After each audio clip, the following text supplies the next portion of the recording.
Last week, we talked about how to be a little less defensive when receiving feedback and how probably that's going to not only make your feedback sessions more productive, but you're also going to get a lot more out of them and make people a lot less uncomfortable around you to boot. This week, we're talking about how to give feedback, an equally important skill. As ever, there is an article version of this video in the description down below, so go check that out for additional examples and just a different way of receiving this information, because I gotta tell you, there's some people making some awful feedback comments out there, and we gotta break out that habit, because if you can't give good feedback, you're probably not receiving feedback well, and you're certainly not giving your writing and your writing community a chance to help you actually improve your craft. Advice number one, start with the positives. Now, I'll be the first to admit that I did not used to take this advice. I actually thought it was infantilizing to have to start with positives. I'm like, if I didn't comment on it, then it was obviously good, right? Like, if the only things I had to say were negative, but I didn't say something negative about everything, then like,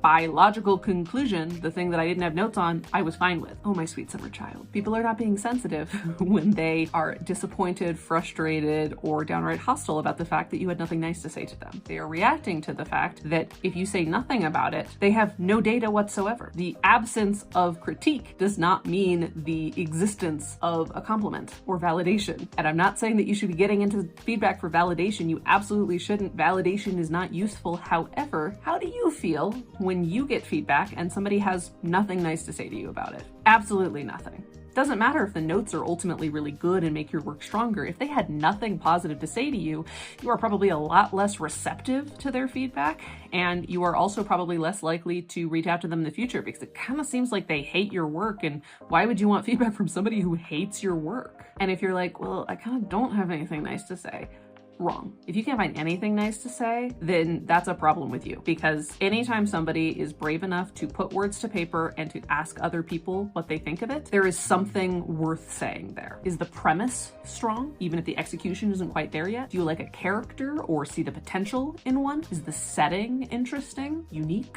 This also serves a dual purpose of not just making people more receptive to your notes and start off on a good foot with you, but it also tells them what to keep, because the result of not getting any positive feedback on your work is that you might start changing things because, well, nobody said they liked it, so I guess I should try something different. They might end up deleting the thing that you love the most. So if you like something, whether it's a turn of phrase, a character, anything under the sun, tell them and start with that. Next, ask yourself the question, what are they writing? So I would argue that the number one reason that feedback is rejected or argued with is because the feedback is coming from a place that is not on the same page as the thing that is being written. So this can manifest in a couple of different ways, like a romance novelist getting feedback that it's weird how often the characters talk about how attracted they are to each other, when the goal of a genre romance is to tell the story of two or more people falling in love. Sure, it might be odd in a non-romance for two people to be constantly in their heads about how attractive another person is if there's like no thematic plot or character reason for them to do so. But in a romance, there is an expectation of that genre. So that feedback says more about you than about the piece. I've also seen this be a problem kind of more broadly when somebody is very clearly editing and offering suggestions to make a piece into something more their taste, more how they would write it. But the thing about it is that unless you're a co-writer or have some other like equal stake in this story, this is not your work.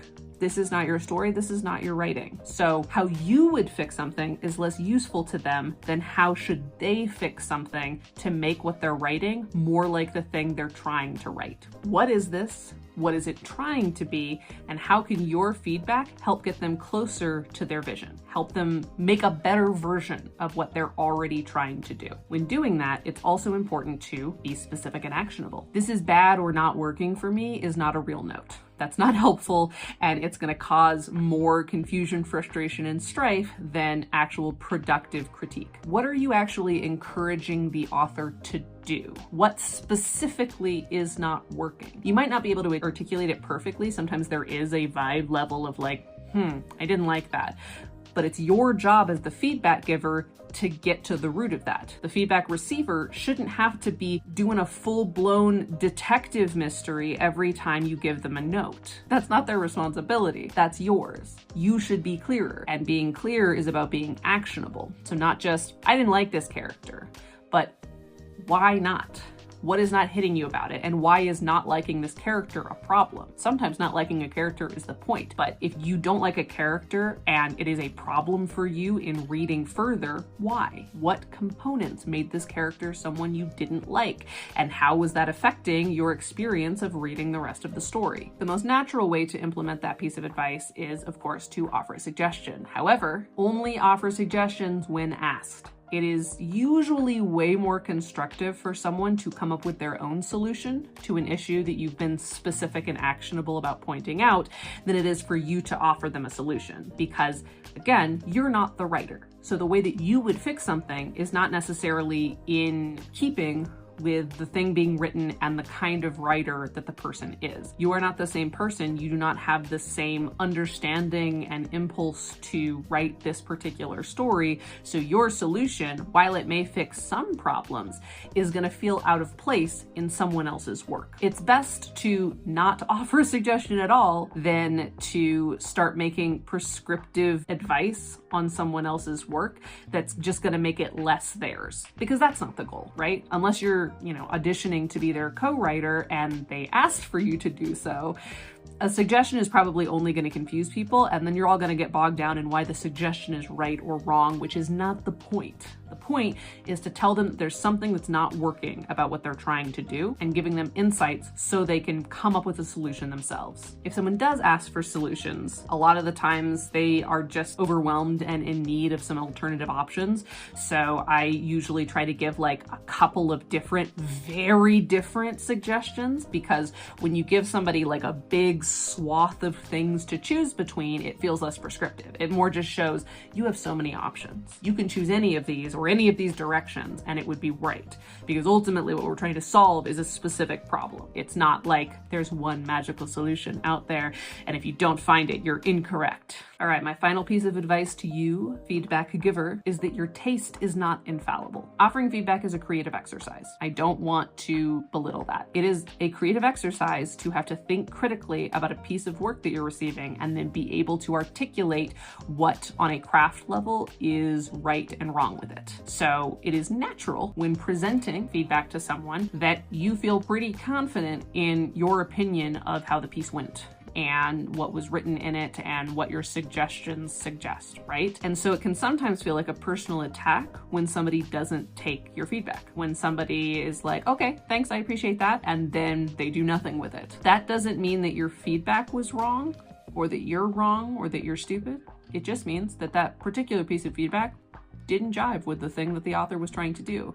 And I have unfortunately seen feedback givers like foam at the mouth in frustration and arguing with a writer over and over the course of months because they won't take a particular suggestion. But the thing about it is that like maybe you're right about the note for you and the things that you like, but that doesn't mean that your taste is infallible and that for other people the same thing holds true. Feedback is a suggestion and an opportunity to share a new perspective with a writer who has up till now been pretty much stuck in their own heads. It's one thing if the thing that they're not taking is like a fundamental story issue, but if that's the case and like they're not fixing a fundamental like plot hole or something, then probably what needs to change is not them, but the way that you're giving the note. Otherwise, if it's just a matter of a difference in taste or them really liking a line and not wanting to kill their darling, let it go. Once again, I've been Brie from the Rogue MFA. Once again, I don't think I introduced myself in this video. Don't worry, you know who I am. If you don't remember, there is an article version of this video in the description box below. And until next time, sounds out, guns out. I don't know if I'm gonna use that outro. If I don't, bye.